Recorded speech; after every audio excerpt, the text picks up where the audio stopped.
దేశంలో ఎత్తైన eco friendly Durgamata విగ్రహాన్ని భాగ్యనగరంలో ప్రతిష్ఠించారు. ఖైరతాబాద్ వినాయకుడి కంటే ఎత్తైన విగ్రహాన్ని చాదర్ఘాట్ విక్టోరియా గ్రౌండ్స్లో ఏర్పాటు చేశారు.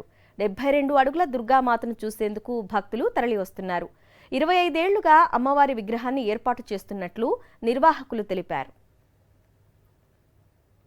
చాదర్ఘాట్ విక్టోరియా గ్రౌండ్స్లో ఏర్పాటు చేసిన దుర్గామాత విగ్రహం దగ్గర నుంచి మరింత సమాచారాన్ని మా ప్రతినిధి విక్రమ్ అందిస్తారు. చాదర్ఘట్లోని విక్టోరియా ప్లే గ్రౌండ్స్లో 72 అడుగుల దుర్గామాత విగ్రహాన్ని ప్రతిష్ఠించారు. ఈ విగ్రహానికి సంబంధించి మరిన్ని వివరాలు నిర్వాహకులు మనతో పాటు ఉన్నారు. వారిని అడిగి తెలుసుకునే ప్రయత్నం చేద్దాం. ఇక్కడ ప్రత్యేకత ఏంటండి? సో మనకి ఈ ఇయర్ వచ్చేసి 26th ఇయర్ సెలబ్రేషన్. మనకి ఇక ప్రత్యేకత ఏంటంటే ఓన్లీ మట్టి గడ్డి కలకత్తా నుంచి వచ్చిన మట్టితోని ఫినిషింగ్ చేసి ఓన్లీ వాటర్ పెయింట్స్తోనే ఇంత పెద్ద అమ్మవారు తయారు చేయడం జరిగింది. దాదాపు ఇది ఒక 16 సంవత్సరాల నుంచి 50 అడుగులు 55 అడుగులు 60 అడుగులు అట్లా పెట్టడం జరిగింది. ఈ సంవత్సరం వచ్చేసి 72 అడుగులు. ఇది మెయిన్ ప్రత్యేకత. ఎందుకంటే దీంట్లో టోటల్ ఈకో ఫ్రెండ్లీ దుర్గామాత. ఇంకో ప్రత్యేకత ఏముందంటే ప్రతి ఒక్క భక్తులు ఇక్కడికి స్పెషల్గా రావడం ఏంటంటే రూపం. ప్రతి ఒక్కసారి అమ్మవారు అనేది ప్రత్యేకంగా ఎక్కడ చూడని డిఫరెంట్ రూపంలో అమ్మవారు రూపుదిద్దుకుంటుంది. ఎలాంటి పూజా కార్యక్రమాలు నిర్వహిస్తున్నారు? నిమజ్జనానికి సంబంధించి ఎలాంటి ఏర్పాటు చేస్తారు?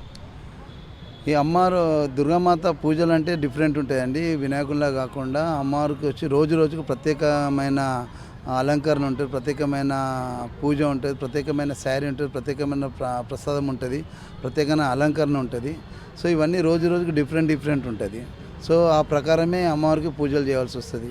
మనం ఇంకొకటి ఏంటంటే మనకు 4th రోజు అక్టోబర్ ఇక్కడ నుంచి 4 o'clock ఊరేగింపు అమ్మవారు ఉంటుంది. అమ్మవారిని ఇస్లామా బజార్ ఏరియా మొత్తం తిప్పుకొని ఇక్కడనే మళ్ళీ ఇక్కడికే తెచ్చి ఇక్కడ 8 o'clock 9 o'clock వచ్చిన తర్వాత ప్రత్యేక పూజలు ఉంటాయి. మన శ్రీశైలం నుంచి కానీ, మన తిరుపతి నుంచి కానీ, మన విజయవాడ నుంచి వచ్చే వేద పండితులు ఉంటారు. వాళ్ళ ద్వారా అమ్మవారిని పూజలు చేసి పాలాభిషేకము మరియు కాశీ నుంచి తెచ్చిన వాటరు మరియు ఇంకా ఇతర నుంచి ఏరియా నుంచి వచ్చిన వాటర్తోని అమ్మవారితో నిమజ్జన కార్యక్రమం స్టార్ట్ అవుతుంది. నిమజ్జనం ఇక్కడే చేస్తారా ఏంటి? ఇక్కడనే గత 10 సంవత్సరాల నుంచి ఇక్కడనే నిమజ్జనం చేస్తున్నాం. ఎందుకంటే ఇది ఓన్లీ మట్టితో చేసే విగ్రహం.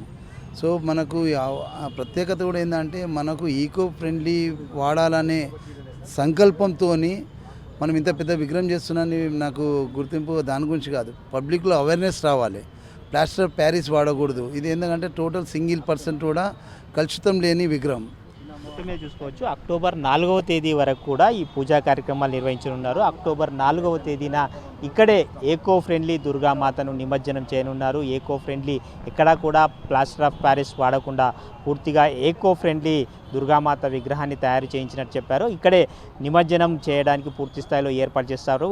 ఇక్కడ గంగా జలాన్ని కానీ ఇక్కడ ఇతర పుణ్యక్షేత్రాల నుంచి వచ్చిన జలాలతో ఇక్కడే అమ్మవారిని నిమజ్జనం చేయడానికి పూర్తి స్థాయిలో ఏర్పాటు చేస్తున్నామని చెప్పి నిర్వాహకులు చెప్తున్నారు. వీడియో జర్నలిస్ట్ శ్రీనివాస్ గౌడ్తో విక్రమ్, సాక్షి టీవీ, హైదరాబాద్.